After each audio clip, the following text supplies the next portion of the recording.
우리 옆에 있는 성도님 한 번 더 인사합니다. 성도님 참 잘 나오셨습니다. 성도님은 하늘나라의 VVIP입니다. 여러분 아시죠?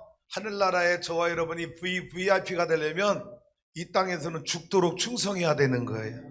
교회에서 VIP 되려고 하지 마시고 이 땅에서는 맡겨진 사명을 죽도록 충성을 다하는 자가 하늘나라에서 VIP 대접을 받는 겁니다. 그런 성도로 성숙해져 가기를 주님의 이름으로 축복합니다. 지난주에는 오순절 성령 강림을 재현하는 교회라고 하는 말씀으로 사도행전 2장 1절에서 14절까지 오순절 마가의 다락방에 성령 강림하는 말씀으로 함께 은혜를 나누었습니다. 오순절 날이 이미 이름에 저들이 다 같이 한 곳에 모였더니 하늘에서 호련히 급하고 강한 바람 같은 소리가 나며 불의 같이 갈라지는 역사가 저들 위에 임하여 저들이 다 성령의 충만함을 따라 성령으로 말하기를 시작하니라. 할렐루야. 그래서 오순절 마가의 다락방에 성령 강림이 임할 때 나타났던 세 가지 현상 따라서 해볼까요? 바람 같은 성령, 불 같은 성령, 방언으로 임한 성령. 그런데 그 방언은 다른 사람들이 알아듣는 영적 신비적 언어로서의 방언이 아니라 모든 사람이 알아듣는 선교적 언어로서의 방언 기도였다. 왜?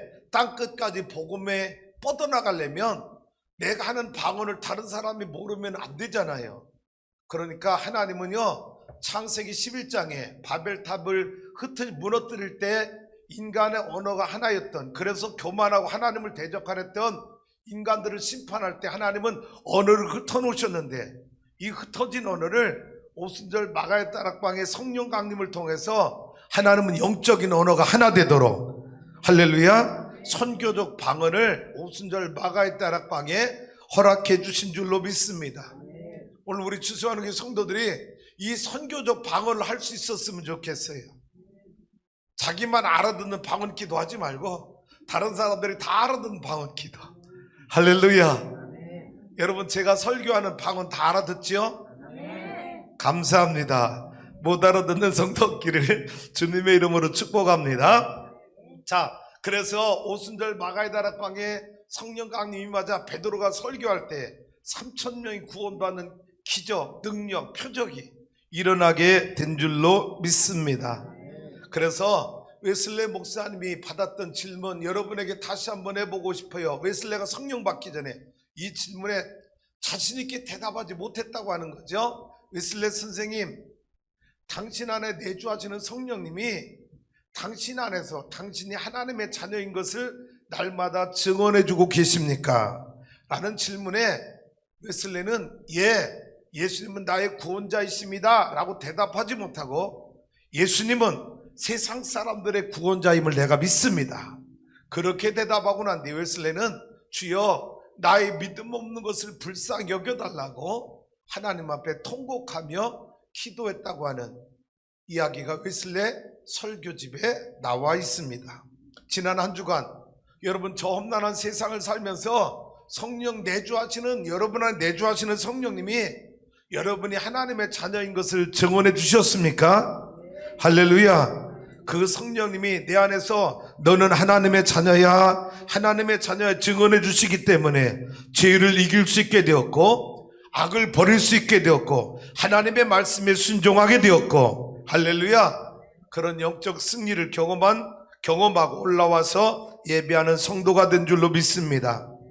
다시 한번 성령 세례란, 성령 충만이란, 아무리 해도 또 까먹고 그러니까 군대 교육은 계속 반복 교육, 재교육이더라고요. 뼛속에 익힐 때까지, 눈 감고 총 쏘도 표적을 맞출 때까지 군대 교육은 반복 교육, 재교육입니다. 물어볼게요. 성령 세례란? 성령님과 결혼하는 것이다. 그러면 언제 성령 세례가 언제 임한다고요? 회개하고 내가 예수 그리스도를 나의 구주로 영접할 그때 성령님이 내 안에 임재하셔서 예수가 그리스도를 고백하도록 도와주시면서 그때 성령 세례가 내 안에 임하게 되는 거죠. 성령 세례가 내 안에 임했다고 하는 그 증거는 뭐다? 성령님이 내 안에서 내가 날마다 하나님의 구원받은 자녀인 것을 보증해주고 계시다, 확증해주고 계시다. 할렐루야.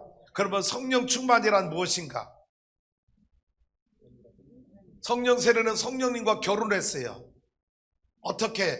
내가 회개하고 예수를 영접함으로 성령님을 내가 맞이하게 된 거예요.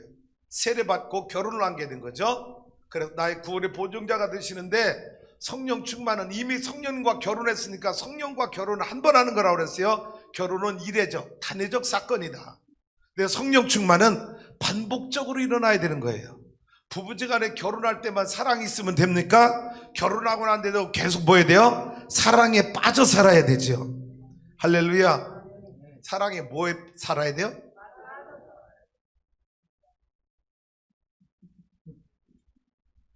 그게 쉬워요?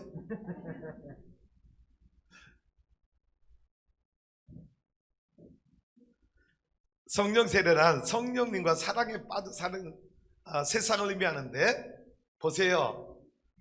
따라서 해볼까요? 성령님의 통치하심과 지배하심과 다스리심에 온전한 순종을 이루는 것, 이게 뭐다? 성령 충만이다.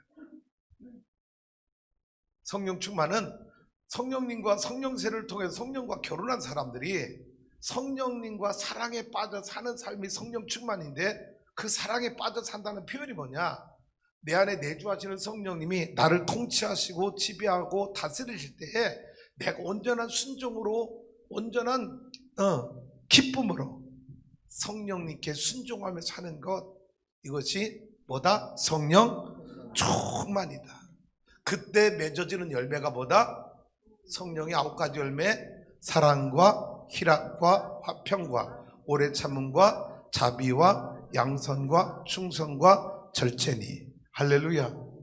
여러분, 성령의 열매가 내가 방언했다고 입신했다고 맺어지는 게 아니라, 성령님과 사랑에 빠져서 성령님 나를 지배하고 통치하고 다스릴 때 내가 기쁨으로 온전히 순종했을 때, 그때 맺어지는 열매가 성령 열매라는 거예요. 그 열매가 여러분 안에 지금 건강하게 주렁주렁 잘 맺어지기를 주님의 이름으로 축복합니다. 그러면 제자들에게 성령 강림에 나타난 성령의 권능, 성령의 능력은 어떤 것이었는가? 자, 단편적으로 생각해 볼게요. 바로 성령 강림이 일어나고 난 뒤에 베드로의 설교, 엄청난 능력이 나타났죠. 베드로의 설교의 핵심 뭔지 알아요? 2장 36절 7절 말씀입니다. 36절 시작. 그런즉 이스라엘 온 집은 확실히 알지니 너희가 십자가에 못 박은 예수를 하나님이 주와 그리스도가 되게 하셨느니라. 15절부터 시작한 베드로의 설교의 결론입니다. 한마디로 요약한 거예요. 이스라엘 사람들아, 너희가 십자가에 못 박아 죽인 저 예수가 누구였다?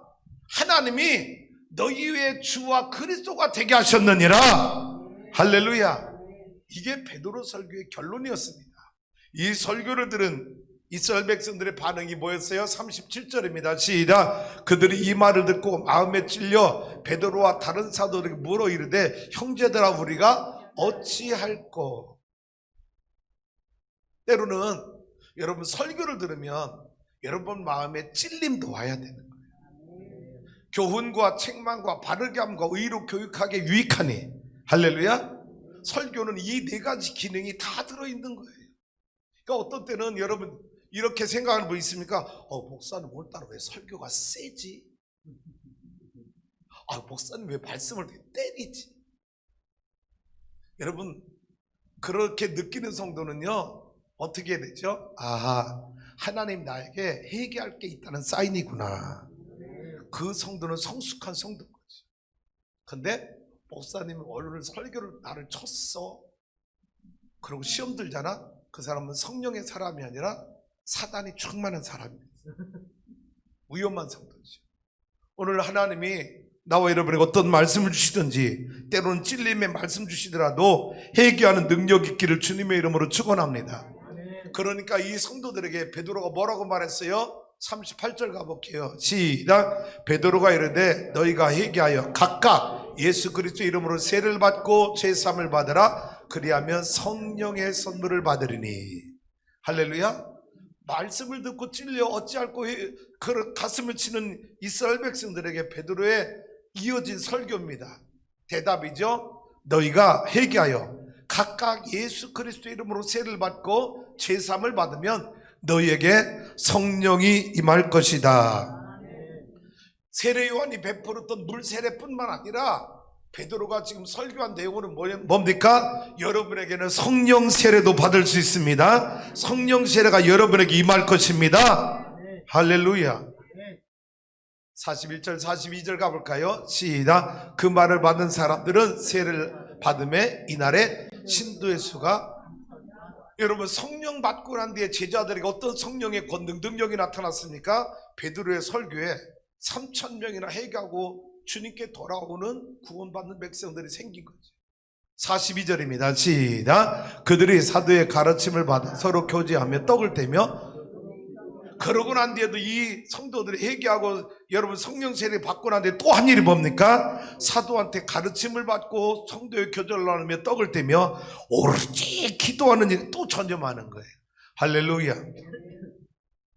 그러면서 초대교회가 탄생하는 모습을 우리에게 보여주고 있는데 43절부터 47절까지 초대교회가 탄생하는 모습입니다. 시작. 사람마다 두려워하는데 사도들로 말미암아 기사와 표적이 많이 나타나니 믿는 사람이 다 함께 있어 모든 물건을 서로 통용하고 또 재산과 소유를 팔아 각 사람의 필요를 따라 나눠주며 날마다 마음을 같이하여 성전에 모이기를 힘쓰고 집에서 떡을 떼며 기쁨과 순전한 마음으로 음식을 먹고 하나님을 찬미하며 또 온 백성의 칭송을 받으니 주께서 구원받는 사람을 날마다 더하게 하시니라.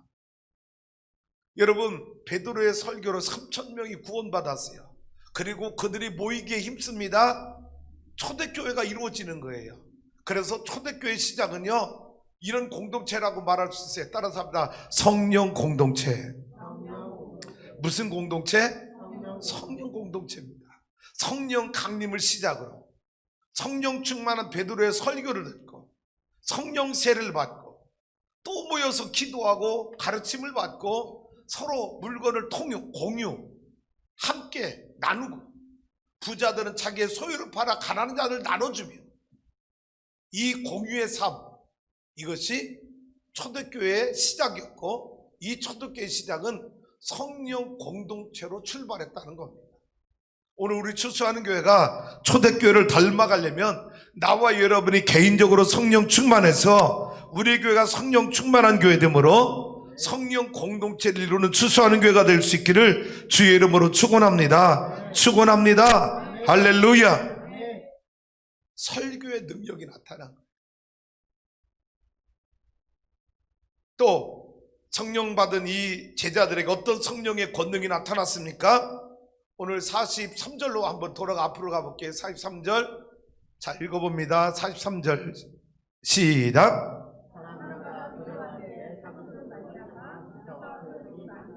네, 사도들로 말미암아 뭐가 많이 나타나더라? 기사와 표적이 많이 나타나더라. 성령 받고 나니까 성령의 권능이 사도들을 통해서 나타나기 시작하는데 초대교회 안에 기사와 표적이 많이 일어나기 시작했다. 나는 우리 교회도 이런 교회 되길 원합니다.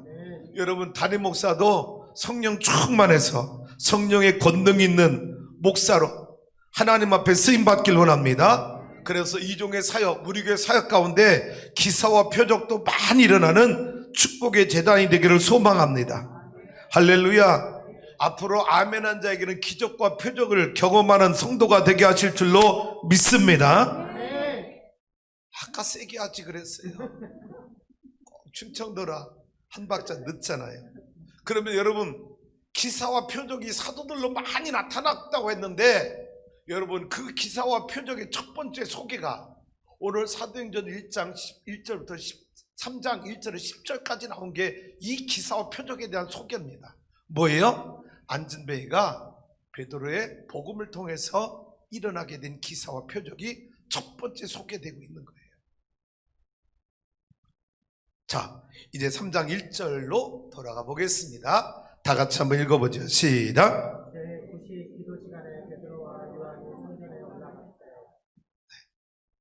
도레미 제9시 기도 시간에 도레미 파솔 제9시 기도 시간에 베드로 솔톤으로 읽어줬으면 좋겠어요.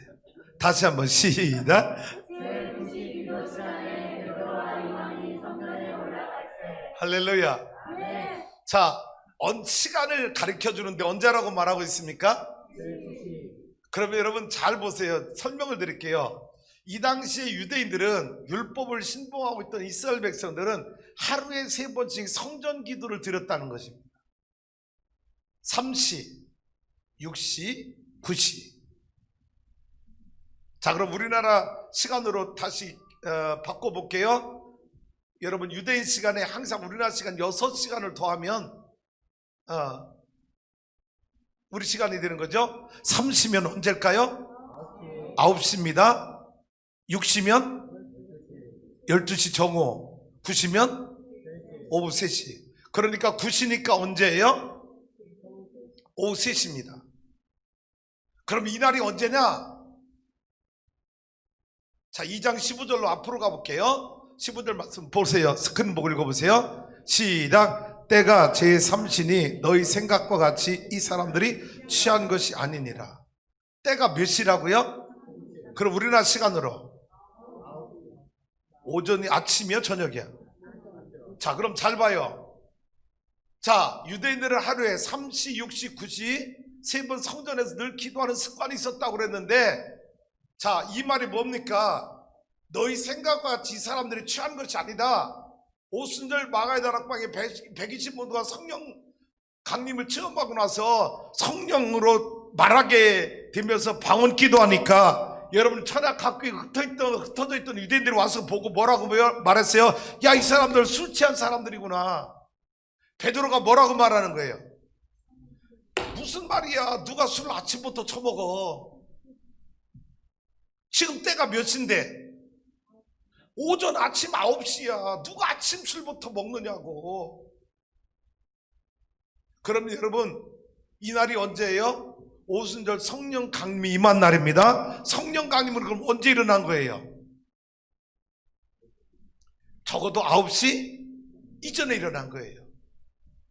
그런데 그러면 밤새 철야기도 했나? 아닙니다. 2장 1절에 보니까 뭐라고 말해요? 오순절 날이 이미 이름에 저들이 다 같이 한 곳에 모였더니, 여러분 이미 흩어졌다가 다시 모인 거예요. 기도하러.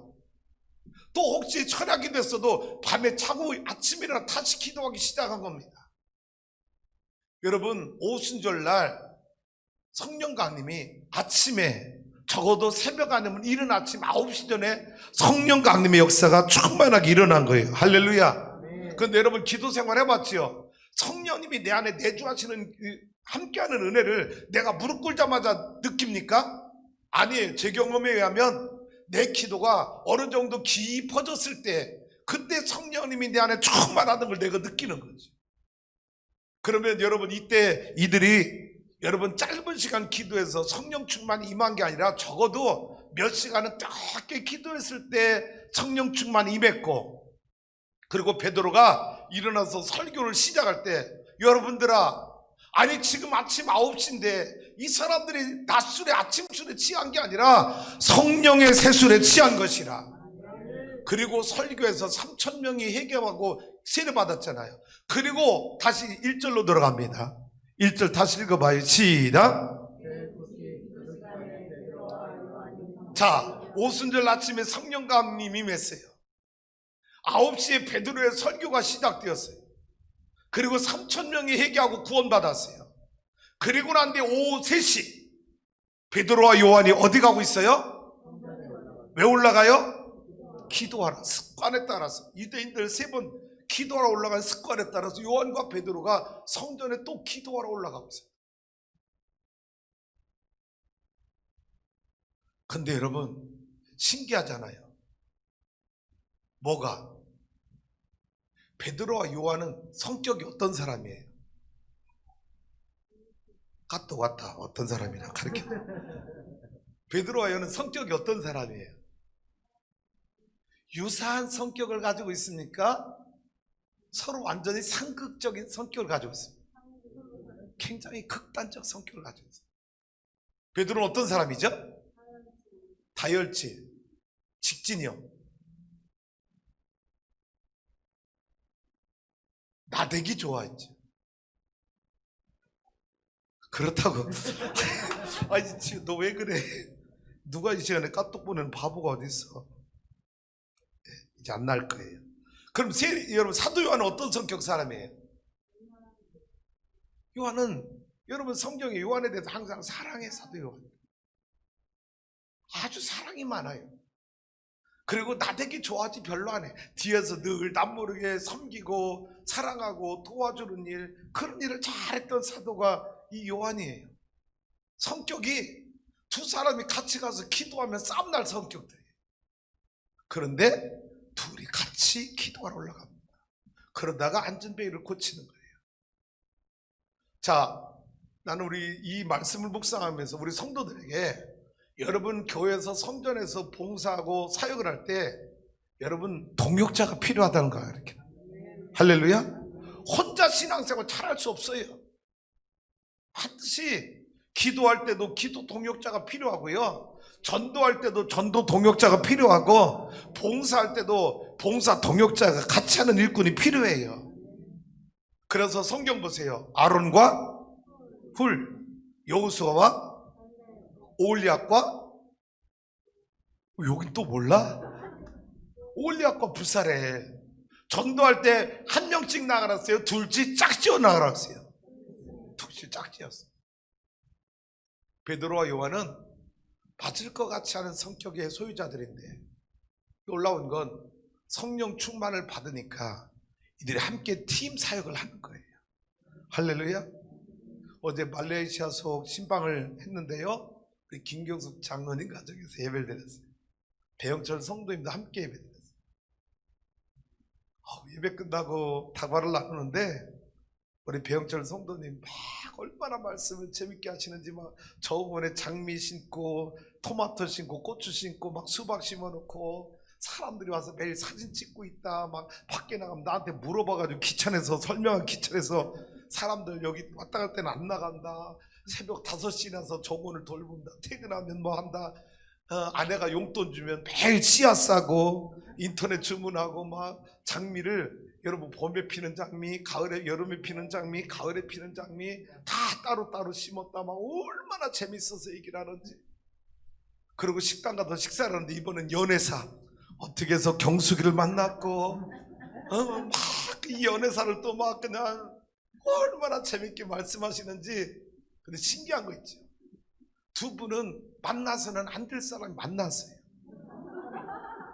왜? 제가 볼 때 배영철 성도는 저 부산 사나이, 그냥 완전히 직진형, 근거 없는 자신감에 충만한 사람, 막 이런 성격의 소유자예요.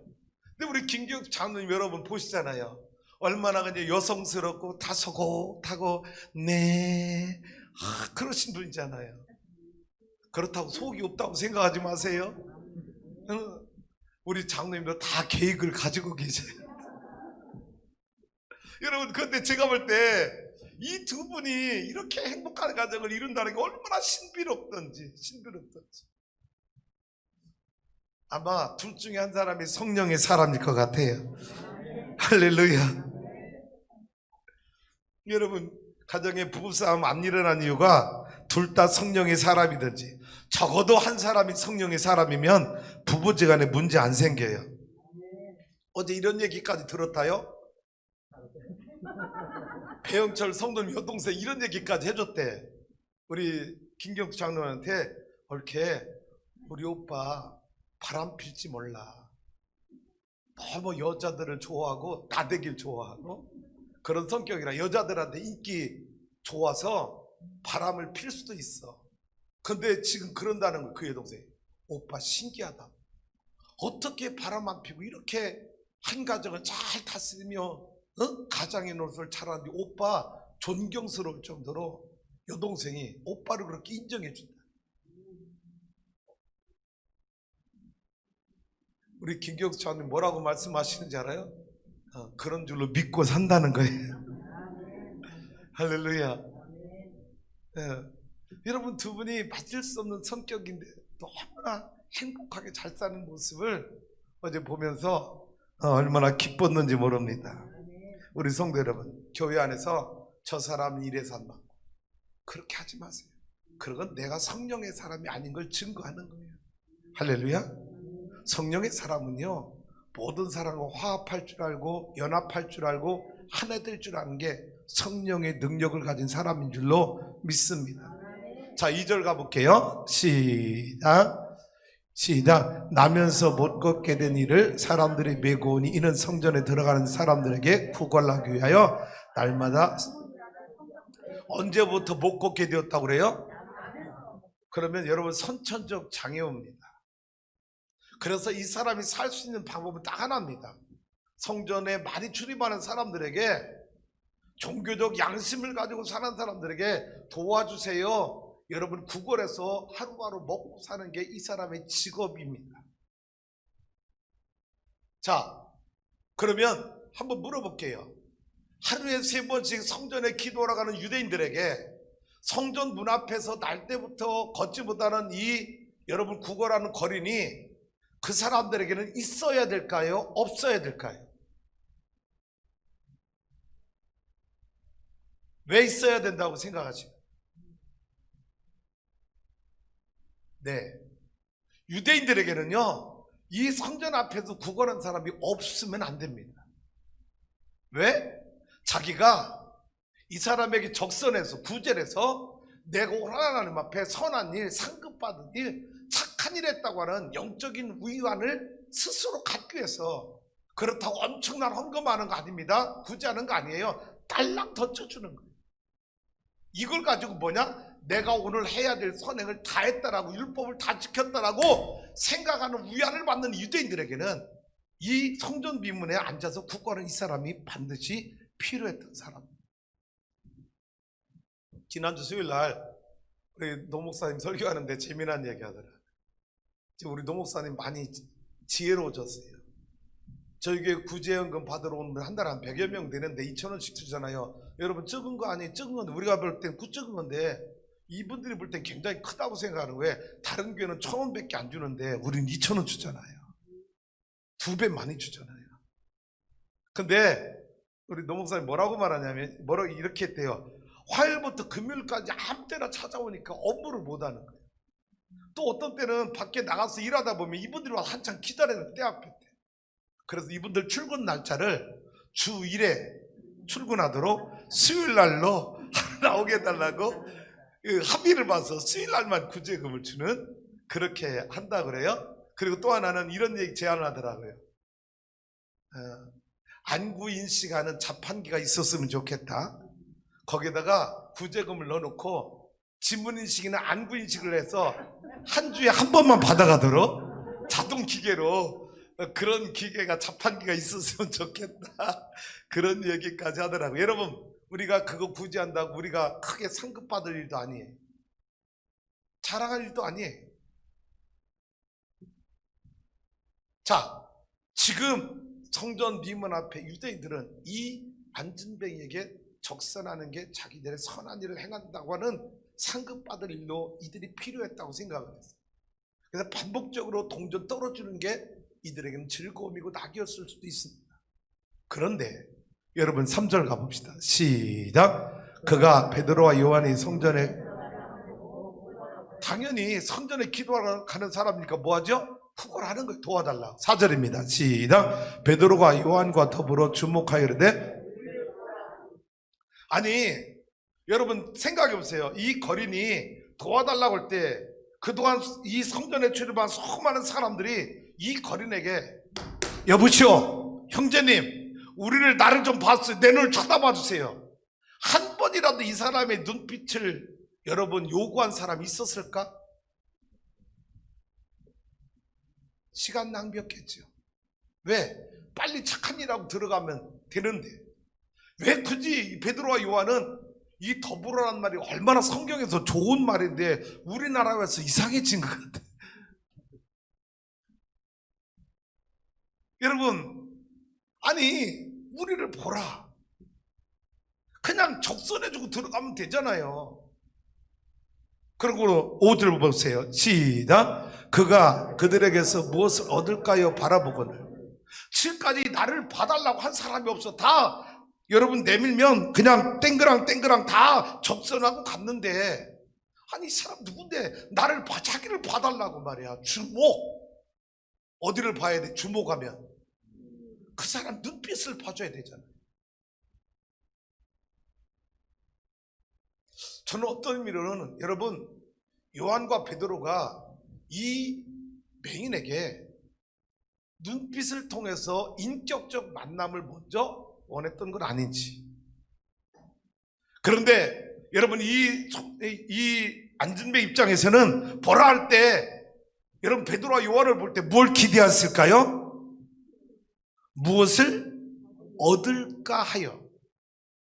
여기서 무엇을 얻을까는 은과 금이었을까요? 아니면 또 다른 것이었을까요? 당연히 은과 금이죠. 그런데 보라고 하니까 액수가 큰가 보다라고 기대할 수 있었죠. 자, 그런 상태에서 6절입니다. 시작. 베드로가 이르되 은과 금은 내게 없거니와 내게 있는 이것을 내게 주노니 나사렛 예수 그리스도의 이름으로 일어나 걸으라.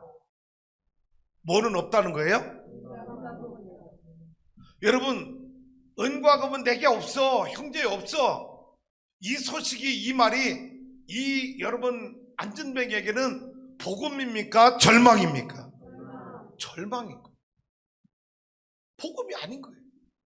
지금 이 사람에게 복음은요 뭐예요? 야, 나에게 은이 있고 금이 있어. 너 뭐가 필요해? 얼마 필요해? 이게 이 사람에겐 지금 복음입니다. 그런데 은과 금이 내게 없다는 거예요. 절망입니다. 아니, 보라 해서 천하까지 봤는데 뭔가 다른 것 줄 줄 알았는데 땡그런 말고 소리 안 나는 거 있잖아요. 뭔가 큰 거, X가 큰 거 떨어지나고 쳐다보고 있는데 세상에 은과 금 없대. 그러면서 뭐라고 말해요? 내게 있는 것을 내게 주노니 나사렛 예수 그리스도의 이름으로 일어나 걸으라. 할렐루야. 그러면 여러분에게 묻고 싶어요. 베드로와 요한의 호주머니에 은과 금이 하나도 없었을까요? 없었을까? 어떻게 있었을 거라고 생각을 해? 응? 박경 집사 어떻게 있을 거라고 생각을 했어? 나도 있을 거라고 생각을 했어. 응, 뭐 금덩어리 은덩어리인지 모르지만 줄 돈은 있을 것 같아. 왜? 여러분, 그 이유를 말해줘야지. 나는 이것 때문에 있다고 생각을 한 거야. 뭐냐? 여러분, 아까 읽었잖아요. 성령 공동체 초대교회. 저들이 소유를 팔아서 막 각 사람의 필요를 따라 나눠주고 공유하고 막 이 초대교회가 엄청난 은혜의 도가니 아래서 여러분 있는 사람들 가만히 있었겠어요? 다 내놨겠지. 여러분 이때 베드로 설교 받고 은혜 받았잖아. 3,000명이 여러분 세례 받았잖아. 세례 감상금 3,000명 했어.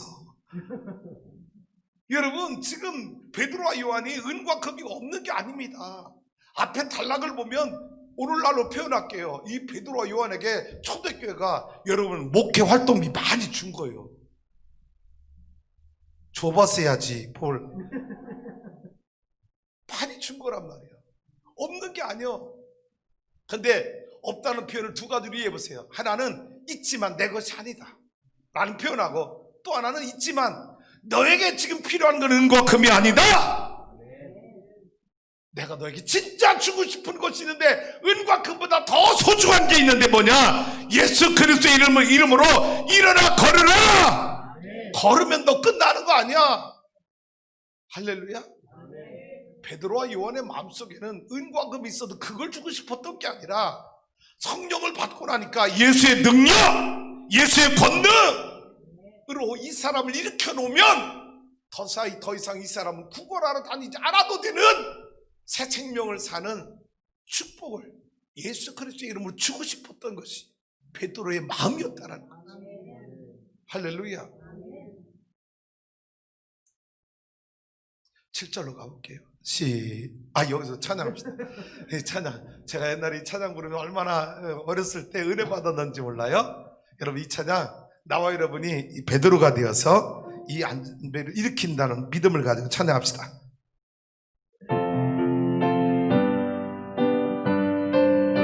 빠르게.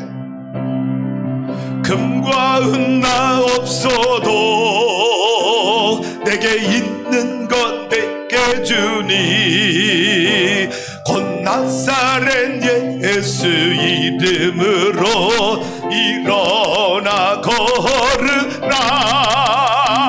그는 걸었네 뛰었네 찬양했네. 그는 걸었네 뛰었네 찬양했네. 곧 나사렛 예수 이름으로 일어나 리듬을 타며 다시 한번. 금과 은 나 없어도 내게 있는 건 내게 주니 곧 나사렛 예수 이름으로 일어나 걸으라. 그는 걸었네 뛰었네 찬양했네. 그는 걸었네 뛰었네 찬양했네. 곧 나사렛 예수 이름으로 일어나 걸으라. 할렐루야. 여러분, 교회가 사랑의 콜센터보다 훨씬 재밌잖아요. 할렐루야. 7절로 가. 시작. 오른손을 잡아 일으키니 발과 발목이 곧. 누가복음을 누가 썼? 아니다. 사도행전을 누가 썼다고요? 누가 직업이 뭐였다고요? 의사의 냄새가 7절에서 납니까? 마태가 썼으면 이렇게 썼을 거예요. 오른손을 잡아 일으키니 벌떡 일어난지라. 의사는 그렇게 기록 안 했습니다. 오른손을 잡아 일으키니 발과 발목이 곧 힘을 얻고. 이 사람이 못 걸은 이유를 의사의 눈으로 본 거예요. 여러분, 발과 발목, 발과 복숭아뼈 사이, 거기에 힘이 없어서 이 사람이 못 걸고 안진뱅이로 있던 걸 의사는 진찰을 통해서 알게 된 거예요. 그래서 누가는 의사의 관점에서 이 말씀을 이렇게 기록한 거예요. 발과 발목이 곧 힘을 얻고. 할렐루야. 자, 8, 9, 10절 쭉 가봅니다. 시작. 뛰어서서 걸으며 그들과 함께 성전으로 들어가면서 걷기도 하고 뛰기도 하며 하나님을 찬송하니 모든 백성이 그 걷는 것과 하나님을 찬송함을 보고 그가 본래 성전 미문에 앉아 구걸하던 사람인 줄 알고 그에게 일어난 일로 인하여 심히 놀랍게 여기며 놀라니라. 일어났습니까? 뭐 했어요 이 사람이? 걷기도 하고 뛰기도 하고 찬양했어요. 여러분 한번 다 일어나서 해볼래요? 여러분이 안진병 생각하고 내가 평생 못 일어나 봐서 한 번도. 그런데 나사렛 예수로 일어나 걸어라 그랬더니 내 발목에 갑자기 힘이 생기더니 벌떡 일어나졌어. 그리고 뛰어보니까 막 너무 몸이 좋아. 이상해, 신기해. 처음 경험하는 거야. 그래서 막 하나님을 찬미했어. 성전에 뛰어들어가서 막 하나님을 찬미했어. 모든 백성들이 알아. 이 사람이 누구다. 성전 미문에 평생 앉아서 구걸하는 사람인데 어떻게 뛴단 말이야. 어떻게 걷는단 말이야. 다 놀라고 있어. 이 사람이 막 하나님을 찬양해. 뭐라고 찬양했어?